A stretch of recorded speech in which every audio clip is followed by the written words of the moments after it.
नमस्कार कामगार मित्रांनो, नोंदीत बांधकाम कामगारांच्या मुलांसाठी पहिली ते 7वी पर्यंत जे शिक्षण घेत आहेत त्यांच्यासाठी 2,500 रुपये स्कॉलरशिप मिळते आणि इतर शिक्षण घेत असणाऱ्या मुलांना वेगळी स्कॉलरशिप मिळते।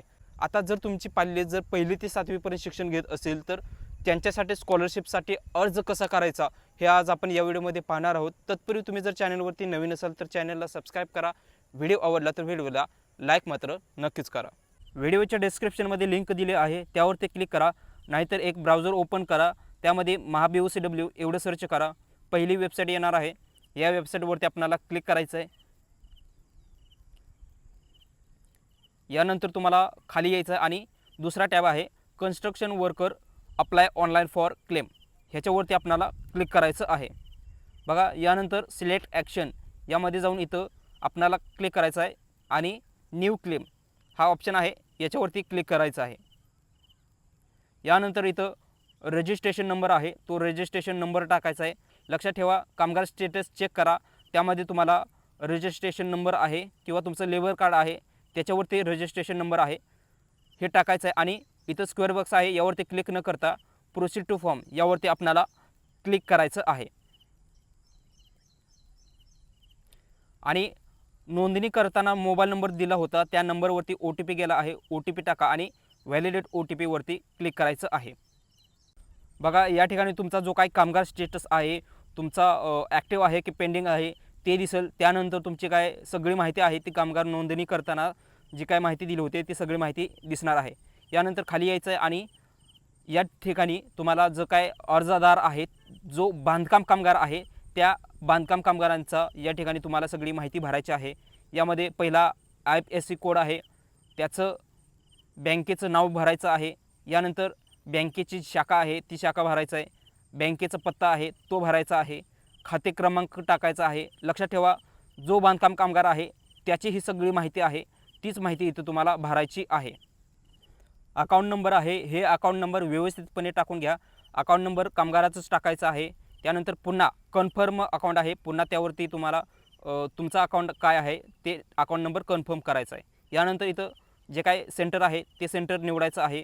लक्षात ठेवा, इथं जे तुम्ही शिबिर किंवा केंद्र आहे ते निवडलं आहे, त्या केंद्रावरती त्या शिबिरवरती दिलेल्या तारखेलाच तुम्हाला जी ओरिजिनल डॉक्युमेंट आहे ती डॉक्युमेंट देऊन तुम्हाला व्हेरिफिकेशन करून घ्यायचं आहे। या ठिकाणी तुम्हाला तुमचे जे काय शिबिर किंवा केंद्र आहे ते निवडून घ्यायचं आहे, मी निवडत नाही आहे। पण याच्यानंतर योजना श्रेणी निवडा यावरती क्लिक केल्यानंतर तुमची शैक्षणिक कल्याण योजना हा पहिला ऑप्शन आहे, ह्याच्यावरती क्लिक करायचा आहे आणि दुसरा इथं तुम्हाला योजना निवडायची आहे। बघा, लक्षात ठेवा, E01 E02 जी काही योजना आहे ती व्यवस्थित समजून घ्या। E01 आहे ती E01 म्हणजेच 2,500 रुपये आहे, ती पहिली ते 7वी पर्यंत शिक्षण घेणाऱ्या। आणि याच्यानंतर E02 आहे, त्यामध्ये 10,000 रुपये मिळतं आणि 50% किंवा 50%पेक्षा जास्त तुम्हाला जर 10वीमध्ये किंवा 12वीमध्ये मिळाले असतील तर या ठिकाणी E02 म्हणजेच 10,000 रुपयेसाठी आहे, ती तुम्हाला निवडायची आहे। यानंतर बाकीची पण तुम्ही इथं पाहू शकता, E02 आपण या ठिकाणी निवडतोय आणि यानंतर तुम्हाला इथं मुलाचं नाव जे आहे ते तुमचं विद्यार्थी आहे त्या विद्यार्थ्याचं पूर्ण नाव टाकायचं आहे। त्याचा जो काय आधार नंबर आहे तो आधार नंबरनुसार वय येणार आहे आणि त्याची जी इयत्ता आहे 10वी आहे की 12वी आहे ती E02 साठी इथं 10वी किंवा 12वी हे जे आहे ते निवडायचं आहे। लक्षात घ्या, तुमचं 10वीचं शिक्षण झाले आहे आणि त्यानंतर तुम्हाला 50% 10वीमध्ये मिळाले आहे आणि 11वीमध्ये ॲडमिशन घेतलं असेल तर 10वी निवडायचं आहे आणि 12वीचं शिक्षण झालं आहे आणि 12वीमध्ये 50%पेक्षा जास्त मार्क मिळाले असतील तर या ठिकाणी 12वी ऑप्शन आहे तो निवडून घ्यायचा आहे। या ठिकाणी आपण 10वी निवडतोय। 10वी निवडून झाल्यानंतर या ठिकाणी आत्ता चालू वर्षामध्ये तुम्ही ज्या शाळेमध्ये शिकत आहात त्या शाळेचं नाव आणि या ठिकाणी विद्यालयाचा जो पत्ता आहे तो पत्ता या ठिकाणी टाकायचा आहे आणि तुमचा सीट नंबर जो आहे तो सीट नंबर टाका किंवा रोल नंबर जो आहे तो रोल नंबर या ठिकाणी टाकून घ्यायचा आहे। बघा, यानंतर तुमचं जे काय शिक्षण मंडळ आहे या ठिकाणी पुणे वगैरे जे काय आहे ते तुमचं शिक्षण मंडळ निवडून घ्यायचं आहे। याच्यानंतर तुमचं 10वी झालं असेल किंवा 12वी झाले असेल तर ते कोणत्या वर्षी झालेलं आहे ते पासिंग वर्ष टाकून घ्या। यानंतर त्यामध्ये मार्क जे मिळाले होते 10वी असू द्या किंवा 12वी असू द्या ते मार्क या ठिकाणी प्राप्त गुण यामध्ये तुम्हाला टाकून घ्यायचं आहे। मार्क टाकून झाल्यानंतर जे काही एकूण गुण आहेत ते एकूण गुण किती आहेत, कितीपैकी मिळाले आहेत ते टोटल या ठिकाणी टाकून घ्यायचं आहे. आणि मार्कनुसार तुमची जी काही टक्केवारी आहे ती टक्केवारी जी पर्सेंटेज आहे ते या ठिकाणी तुम्हाला टाकायचं आहे.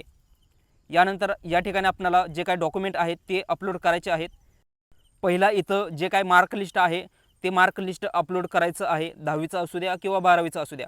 लक्षात ठेवा फाईलची साईज 2 MB पेक्षा कमी पाहिजे आहे, हे व्यवस्थित समजून घ्या. ते पहिलं जे काही मार्क लिस्ट आहे ते अपलोड करून घ्या. यानंतर दुसरं आहे ते म्हणजे विद्यार्थ्याचं ओळखपत्र, हे तुमचं ऑप्शनल आहे. याच्यानंतर चालू शैक्षणिक वर्षाचा बोनाफाईड, बोनाफाईडवरती मेन्शन पाहिजे आहे शिष्यवृत्ती कशासाठी आहे, कशासाठी ते बोनाफाईड आहे. यानंतर चौथं ते म्हणजे पाल्याचं जे काय आधार कार्ड आहे, म्हणजे जे काही विद्यार्थी आहे त्याचं आधार कार्डची दोन्ही बाजू असणे गरजेचं आहे.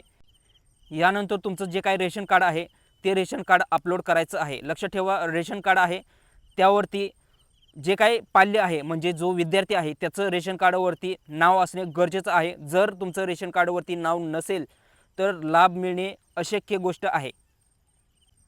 डॉक्युमेंट अपलोड करून झाल्यानंतर या ठिकाणी जो काय स्क्वेअर बॉक्स आहे यावरती क्लिक करायचं आहे आणि त्याच्यावरती क्लिक केल्यानंतर व्हेरीफाय डॉक्युमेंट आहे यामध्ये तुम्हाला येसवरती क्लिक करायचं आहे. यानंतर व्हिजिटिंग डेट आहे, click to load visiting date यावरती क्लिक केल्यानंतर तुम्हाला एक तारीख निवडायची आहे. त्या तारखेला जाऊन तुम्हाला ओरिजिनल जे काही डॉक्युमेंट आहेत ते डॉक्युमेंट तुम्हाला त्या तारखेला दाखवायचे आहेत. आता आपण या ठिकाणी एक तारीख निवडतोय ज्या तारखेला आपणाला त्या केंद्रावरती जायचं आहे. जे केंद्र आपण अगोदर निवडलं होतं त्याच केंद्रावरती जायचं आहे, हे लक्षात ठेवा.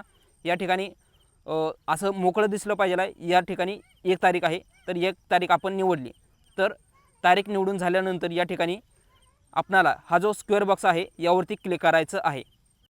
याच्यानंतर इथं सबमिट ऑप्शन आहे, ह्या सबमिटवरती क्लिक करायचं आहे. लक्षात ठेवा सबमिटवरती क्लिक केल्यानंतर या ठिकाणी असा पॉपअप येईल. या ठिकाणी पावती नंबर येईल, त्याचा स्क्रीनशॉट काढा आणि ओकेवरती क्लिक करा. बघा ओकेवरती क्लिक केल्यानंतर इथं प्रिंट अपॉइंटमेंट लेटर हा जो ऑप्शन आहे यावरती क्लिक करायचा आहे. आणि या ठिकाणी ही तुमची अपॉइंटमेंट प्रिंट आहे. इथं हिरवा जो ऑप्शन आहे प्रिंट अपॉइंटमेंट लेटर यावरती क्लिक करून तुम्ही ह्याची प्रिंट काढा किंवा स्क्रीनशॉट काढा.